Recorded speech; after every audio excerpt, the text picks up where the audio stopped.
You can share and show, Madhura, how to do it. Yes, sir. So now, for example, we have 4 raised to 3 by 2. Okay. So we can write it like 4 raised to half raised to 3. Correct.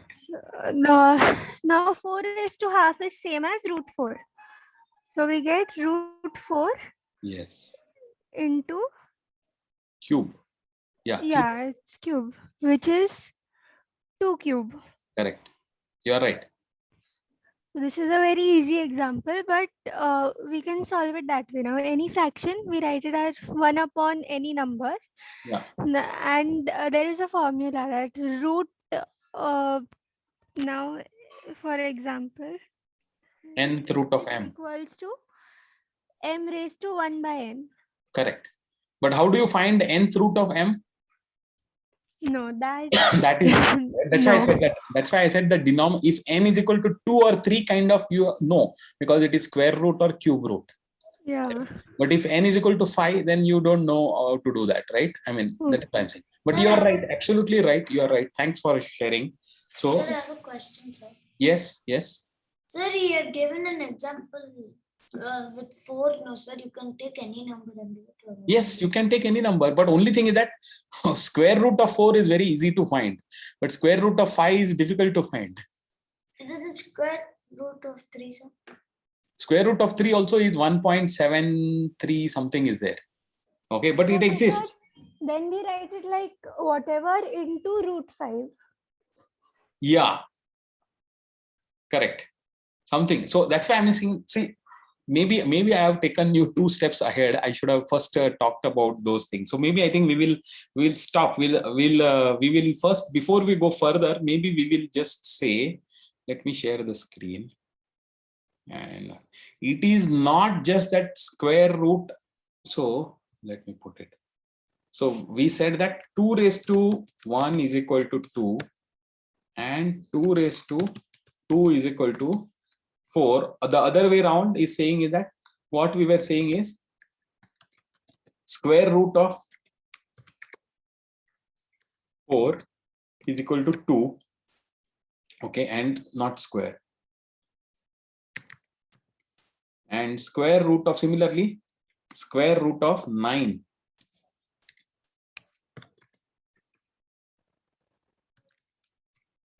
Nine is equal to 3. Why? Because as 3 into 3 is equal to 9. See, this is nothing but this is the similar way. If 3 into 3 is 9, then square root of 3 is 3. Okay. So this way we were calculating, and there is one more thing. But what is square root of 3? Square root of 3. What is that number which when squared gives us 3?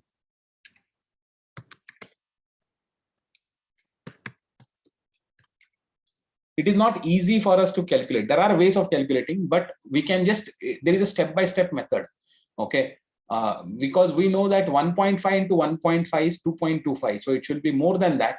1.6 into 1.6 is 2.56. Okay. 1.7 into 1.7 is 2.89. Okay. You can do this calculation.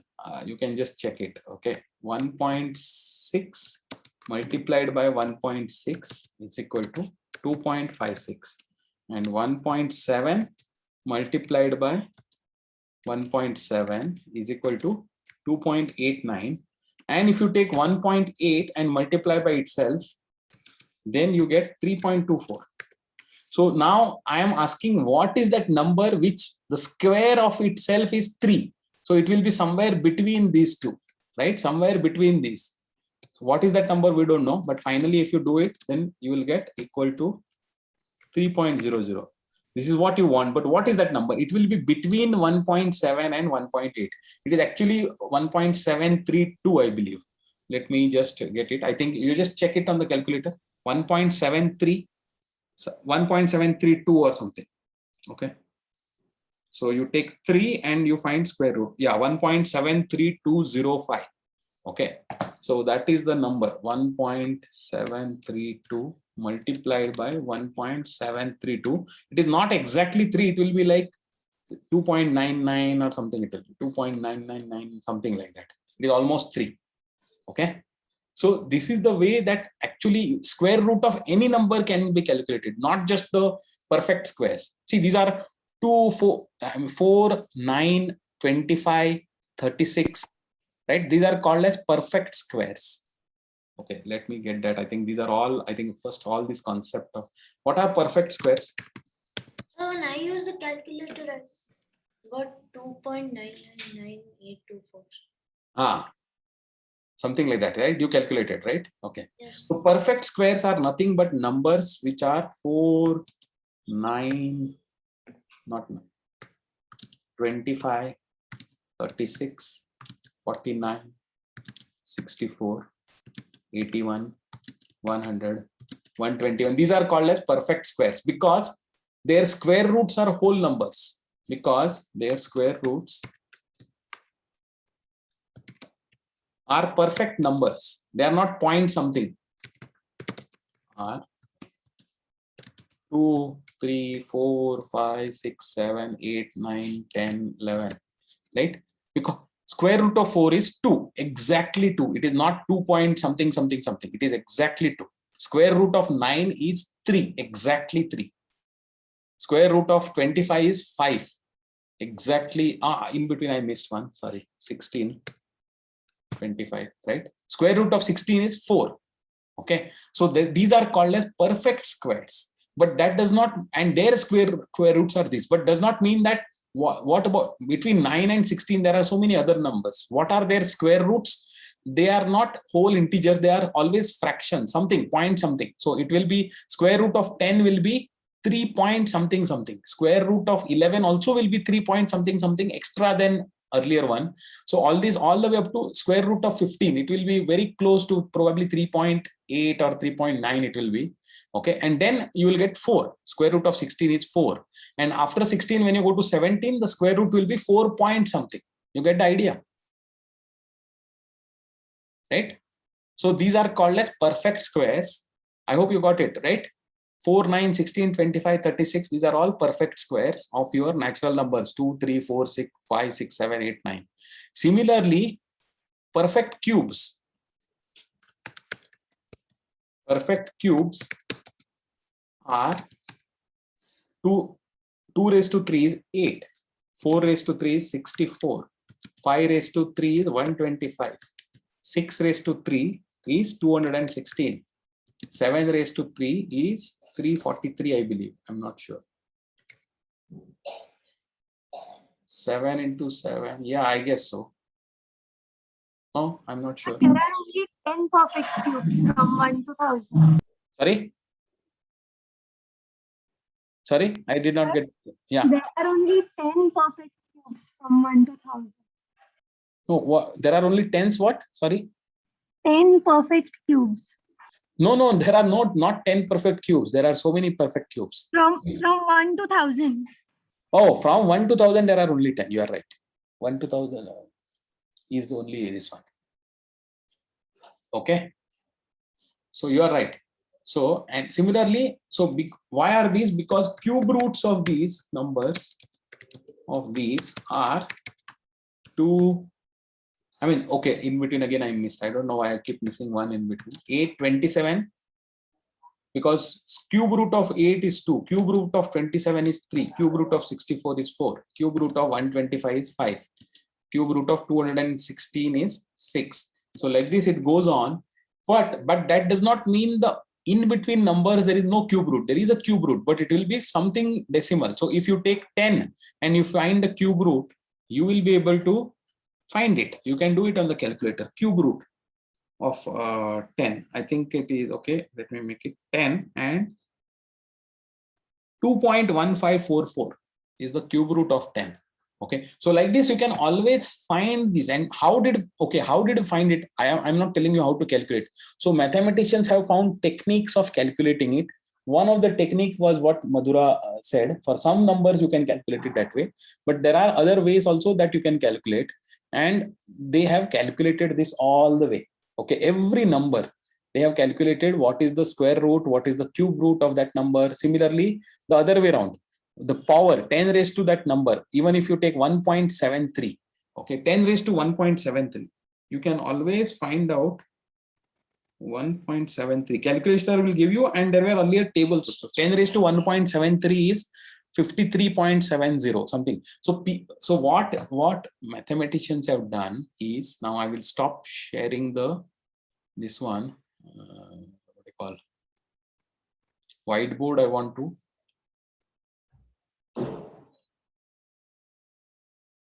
multiple participant. No, what is this? Okay, pause share. Stop sharing. Okay, and I want to share with you my screen. So what I was showing you is that mathematicians have calculated these tables like this. Okay, and they have created these. Okay, something like this. They have created these tables, and that is what I wanted to go next. Okay.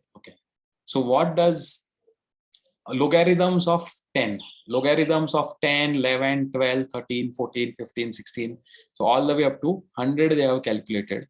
Okay, what are the logarithms? And not just of logarithm of 11. The way to read this is, see, logarithm of 19.1, if you see, then you go to row number 19 and you go to column 1. This is the logarithm of 19. 19.7, if you go, then you go and read this. Okay, this is what is the logarithm of 19. Similarly, 29 or whatever it is, you can go and create. So these are lookup tables that they have created. Okay, these are available. These you can buy them from a stationery book. If you go to school, any school bookshop and look for, or you can download also. But if you otherwise, we used to buy this in 11th standard when we went and we learned this. Then we had to buy these logarithm tables. Okay. And what it allowed you, which probably I don't think I can cover it now, okay, but I will cover it in the next class, is that what these logarithm tables allow you to do is any multiplication of any two numbers, you can do it very easily as an addition. Okay, addition and then things. So this is what I was mentioning last week, that okay, now that you know this, okay, again let me stop the share. The way to do, and which we will see it next week, okay, details. But what these tables allow you to do, let me erase this first. Okay, so I hope you got all of this. What these tables allow you to do is that any number, you can find the logarithm of that number that is available in the table. Okay, so they have got tables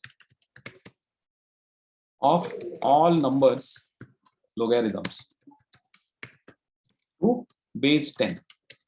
Okay, this is available. Okay, so even if you take 11.27 something, you can straight away look up the log of this. Okay, similarly, suppose 59.81, whatever, it doesn't matter, you can look up the log of this number from the table. Okay, now why this is important is, if I were to ask you what is the value of 11.27 multiplied by 59.81, now you have to do either you have to do a lengthy multiplication, right, which Sai Pranav as will find some easy way, Vedic mathematics way or whatever, but still it takes some time. Okay, now I am asking you, what is this value? Other way is, now we know that if 11.27, you can look up the log of this. What does that mean?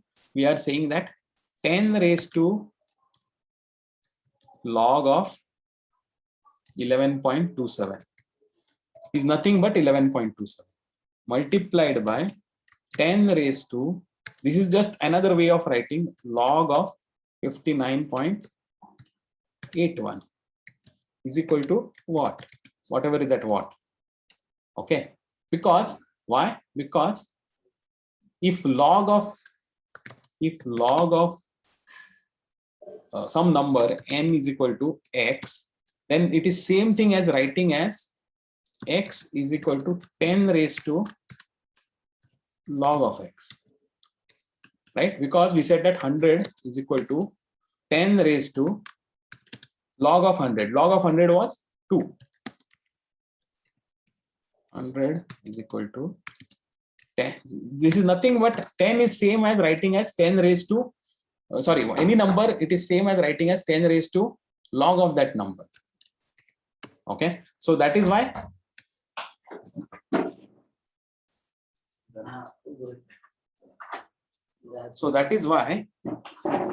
that is why 11.27 is nothing but 10 raised to log of 11.27. 59.81 is nothing but 10 raised to log of 59.81. But now when you ask me what is that number, what I will say is now 10 raised to a into 10 raised to b is equal to 10 raised to a plus b, right? So what I'm saying is that 10 raised to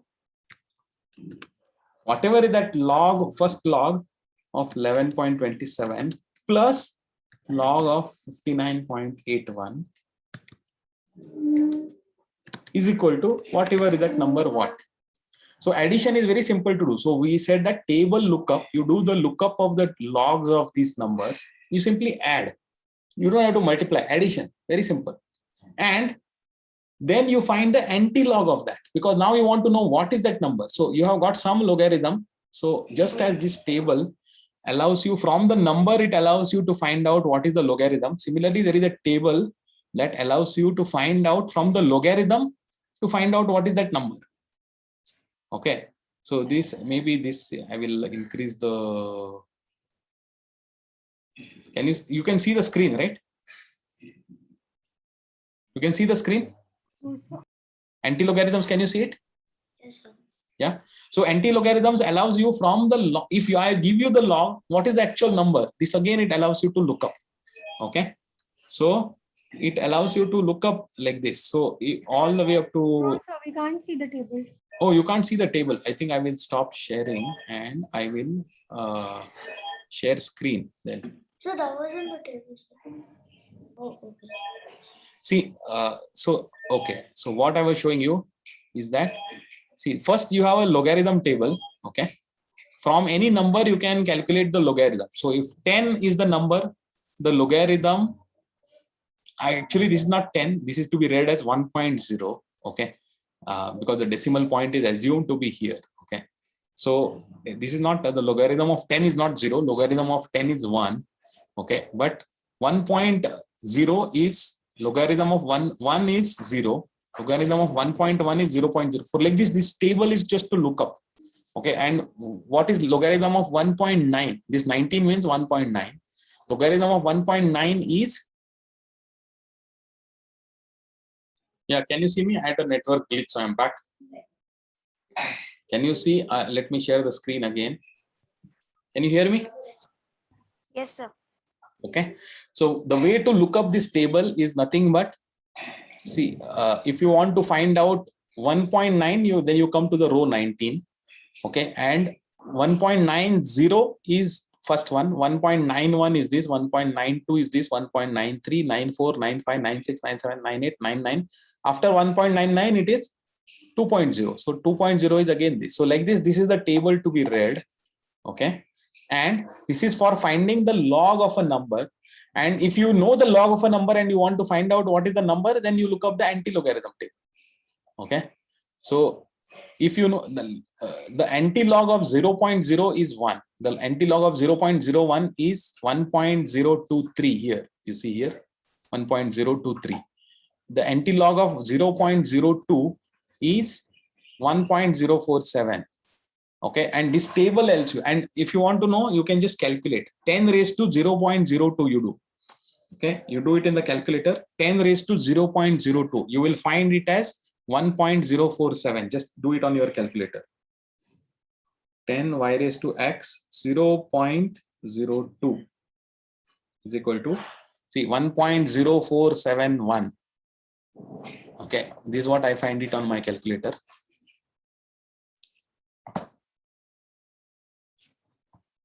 Or I can even show it to you here. Let 0, 10 x raised to y 0.02 is equal to 1.047. Can you see in the table? It is 1047. That decimal you have to assume it is at 101. After the first digit is the decimal. Okay, can you see it is matching? 10 raised to, we'll see some other number. 10 raised to x raised to y, 0.08. Calculator is giving 1.20226. 6 means it will become 1.20. Yeah, it will 1.202. So see, you see the value here, 1.202. Okay, so these tables have been, before we had calculators. Now you are having calculators everywhere. But when I was studying, right, in 11, 12, I did not have access to any calculator, and we had only logarithm tables, and we had to do complex calculations. We used to do it with these tables. Okay, now probably it has got superseded, but you have to understand what is the logic and what is this. That's why I'm telling you this, and we'll continue next week. But so I hope you got the thing how to look up. Now next time we will see a full session. We'll see how to use this to do multiplications and divisions very easily. Okay. I have a question, sir. Yeah. Sir, you did 10 days. You calculated it only with 10, no, sir? Why only 10? Yeah. You can calculate it for any number, but calculator can calculate it for any number. Okay, you not just for 10. But if you change the base, see the tables will also change. These tables are for the base 10. Okay, so that is where, because we are used to base 10, but there are tables available for any base. Okay, you can download them. If you want to deal with octal numbers and you want to take the table for base 8, you will be able to find the logarithm and anti-logarithm for base 8 tables also. You will be able to find it on the internet. Okay, for any base. But just for simplicity's sake, we do it with, because as a common thing, we use the decimal system. Hence, we use the base 10 logarithms. But there is nothing, mathematically, there is nothing preventing you from getting the tables, doing the lookup and doing it in any base of your choice. Okay. And calculator, you can do it very easily. If you want to forget about, you want to deal with base 7 raised to x raised to y, 0.23 is equal to 1.5644. So what you will find is that if you do get a table of base 7 logarithms, then you will find that 0.23, the anti-logarithm of that, you will find 1.5644. You will find it in the table. Okay. But just know that all of that is possible, but for simplicity's sake, we always use the base 10. Okay. Okay. So now next week we will look at how to actually read up these tables and how to do calculations. Because imagine you can do complex division also. Even multiplication might be this one, but similarly division also of large numbers also you can do it just by logarithms. Because in division, what you do is you subtract one logarithm from another, and whatever is the remaining net result, you look up the anti-logarithm. In multiplication, you add them and then look up the anti-logarithm. In division, you subtract them and then you look up the anti-logarithm. But any number, any division or multiplication can be done this way very easy. That is what I was saying. Okay, but we'll see it next week because I want you to perfect it, your knowledge. So now today we have laid the foundation for this. Next week we'll do this. Okay. And just for fun, if you want, you can download these and logarithm, anti-logarithm tables. And I'm sure there are tons of videos on YouTube about how do logarithms and anti-logarithms work. So you can just 5-minute videos, you can watch it. I'm sure you will find them. Okay. So that is your homework for this week. All right. So with that, I will stop the recording.